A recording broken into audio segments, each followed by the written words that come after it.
ग्राम पंचायत के प्रधान नहीं, नेताओं के प्रधान हैं केवल सिंह पठानिया। विधायक बने पहली बार, नेताओं के प्रधान बने बार बार। संघर्ष का दूसरा नाम है शाहपुर के विधायक केवल सिंह पठानिया। देखिए 2 मंत्रियों को हराने वाले शाहपुर के विधायक केवल सिंह पठानिया की बर्थडे स्पेशल रिपोर्ट। विधायक वो नहीं जो अपना फोन ना उठाए, वो नहीं जिसको कॉल करने पर उसके चेले बोलें कि साहब मीटिंग में है, वो नहीं जो जीतने के बाद दिखे नहीं, वो नहीं जो जनता को देखकर गाड़ी के शीशे ऊपर कर ले, और वो तो बिल्कुल नहीं जो नेता बने मैं तो नौकर बनकर सबका काम करना चाहता हूँ। ऐसा बोलने वाले शाहपुर के विधायक केवल सिंह पठानिया के जन्मदिन स्पेशल में आज हम बात करने वाले हैं उनके NSUI के प्रधान बनने से लेकर विधायक बनकर विधायकों के प्रधान बनने तक का सफर। सबसे पहले हिम एक्सप्रेस की पूरी टीम की तरफ से शाहपुर की जनता के भरोसेमंद, एक्टिव और जमीन से जुड़े नेता केवल सिंह पठानिया को जन्मदिन की अनेकों शुभकामनाएं। हालांकि पठानिया के व्यक्तित्व के बारे में, उनकी कार्यकुशलता, प्रशासनिक समझ और लोगों के काम के लिए अधिकारियों से उलझने के बहुत से किस्से आपने सुने होंगे, परंतु आज हम ना सिर्फ सुने हुए किस्से बल्कि केवल पठानिया के साथ हिम एक्सप्रेस से कुछ चर्चित पलों को भी आपके सामने रखेंगे। छात्र राजनीति से अपना सफर शुरू करने वाले 4 फुट 10 इंच केवल सिंह पठानिया चाहे कद के छोटे हैं, लेकिन इस बार चुनावों में उन्होंने राजनीति के 2 बड़े पहाड़ों को अपने कद के आगे बोना साबित कर दिया। केवल पठानिया ने अपना राजनीतिक सफर छात्र राजनीति से शुरू किया और वो प्रधान के नाम से जाने जाते हैं, क्योंकि जब वो कॉलेज में पढ़ते थे तब वो NSUI में प्रधान थे। उसके बाद फिर युवा कांग्रेस के प्रधान बने और अब पहली बार निर्वाचित विधायकों की कार्यकारिणी में भी प्रधान हैं। तो ये कहना गलत नहीं होगा कि पठानिया किसी ग्राम पंचायत के प्रधान नहीं बल्कि अनेकों पंचायतों से बनी विधानसभा और उन विधानसभाओं से चुने हुए विधायकों के प्रधान बन गए। हमेशा जब भी उनसे हिम एक्सप्रेस टीवी की बात होती तो हमेशा कहते थे कि मैं तो एक गरीब घर से निकला जिम्मेदार का बेटा हूँ जो कभी बाढ़ पंच का चुनाव तक नहीं जीता, परंतु मैं लोगों के काम करने में विश्वास रखता हूँ और अगर लोग भी मुझ पर विश्वास करेंगे तो मैं एक दिन सीधे विधायक जरूर बनूंगा। खैर, उनकी विधायक बनने की उम्मीद पूरी हुई और भी लोगों के भरपूर प्यार के साथ अब इतना ज़्यादा प्यार मिला कि वो जनता के प्यार का बोझ कैसे सहन करेंगे वो सब देखना चाहते हैं। आज हम आपको बताएंगे कि कैसे केवल सिंह पठानिया ने अपने संघर्ष और अपनी राजनीतिक समझ से हिमाचल की राजनीति में अब अलग जगह बना ली है। उनकी राजनीतिक समझ किसी भी सालों से विधायक और मंत्री के अनुभव से कम नहीं लगती। यही वजह है कि चुनाव प्रचार के दौरान ही मुकेश अग्निहोत्री ने उन्हें मंत्री बनाए जाने की बात कही, जो अभी तक बरकरार है। वो कैबिनेट रैंक लेने के हकदारों में बराबर के दावेदार माने जा रहे हैं। मंत्री पद मिलना या ना मिलना ये बात की बात है, परंतु जिस तरह से वो अपनी विधानसभा और जिला कांगड़ा में एक्टिव मोड में दिख रहे हैं उससे जनता को ये विश्वास दिलवाने में समक्ष हैं कि वो हर हाल में जनता से मिले प्यार के बोझ को शिद्दत से ढो लेंगे और विधायक रहते भी किसी प्रकार की कमी नहीं आने देंगे।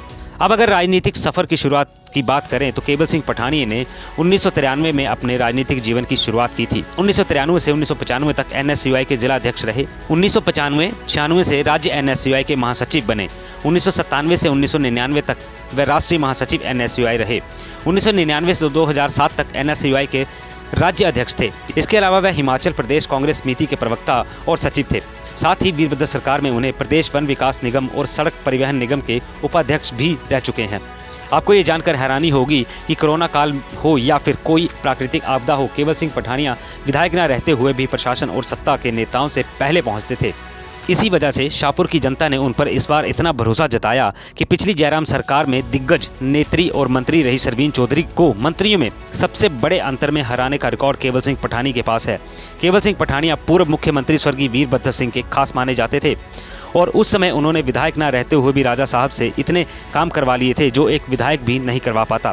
वीरभद्र सिंह के स्वर्गवास होने के बाद उनके विरोधियों ने सोचा था कि अब पठानिया के सर से वीरभद्र का हाथ उठ जाने से उनका राजनीतिक जीवन समाप्त हो जाएगा, लेकिन पठानिया ने हमेशा अपनी चतुराई का लोहा मनवाया और अब मौजूदा समय में शाहपुर के विधायक बन चुके हैं। इससे पहले उन्होंने 2 बार विधानसभा का चुनाव लड़ा, जिसमें पहली बार तो उनकी जमानत जब्त हो गई थी और दूसरी बार भी वो सिर्फ तीसरे नंबर तक ही पहुंच पाए थे। लेकिन इस बार उन्होंने 5 साल तक जमीन पर रहकर लोगों के बीच इतना संघर्ष किया कि भाजपा का गढ़ कहे जाने वाले शाहपुर में अपना पंजा छाप दिया। हिम एक्सप्रेस ने उनके कामों पर कई सारे पैकेज लिखे, कई रिपोर्ट्स बनाई, कई बार उनके साथ ग्राउंड जीरो पर पहुंचे, लेकिन जितनी सक्रियता और लोगों के साथ जुड़ाव उनमें नजर आता है वो किसी अन्य नेता में कम ही देखने को मिलता है। कभी ना भूलने वाली वो त्रासदी में जब हम ये सोच कर चल रहे थे कि हम सबसे पहले दुर्घटना वाले स्थान पर पहुंचे और सड़क टूट जाने की वजह से जब हमने अपना सफर पैदल ही शुरू किया तो कुछ दूर चलते ही देखा कि केवल सिंह पठानिया भी पैदल ही पीछे से बो की तरफ भागे चले जा रहे थे। उस समय ना तो कोई विधायक थे, ना ही किसी पद पर थे, परंतु जनता के दुख दर्द और किसी भी घटना में लोगों के प्रति सेवा भाव देखकर उन्हें अलग नेता जरूर बनता है। आपको बता दें कि पठानिया स्टेट लेवल तक हॉकी के कप्तान रह चुके हैं और नेशनल लेवल तक हॉकी खेल चुके हैं। सिर्फ ये ही नहीं, ऐसे बहुत से किस्से हैं, परंतु उनके बारे में फिर कभी गाहे बगाहे बातें होती रहेंगी। खास बात यह है कि लगातार शिमला में रहने के बावजूद शाहपुर से उनका खास लगाव रहा और इसी लगाव और धरतीपुत्र वाली सोच ने उन्हें विधायक के पद पर पहुँचाया है और अब लोगों की सेवा का पूर्ण मौका उनको मिला है। उससे कितना वो खरा उतर पाते हैं, ये देखने वाली बात होगी। Bureau report, him express TV. अगर आप भी अपने सपनों में उड़ान भरना चाहते हैं तो आज ही ज्वाइन करें एवीएस एकेडमी धर्मशाला। अगर आप भी अपना सरकारी सेवा में जाने का सपना पूरा करना चाहते हैं और साथ ही अपने भविष्य को सुनहरा बनाना चाहते हैं तो आज ही एवीएस एकेडमी कचहरी अड्डा धर्मशाला ऑपोजिट जिलाधीश कार्यालय धर्मशाला से संपर्क करें।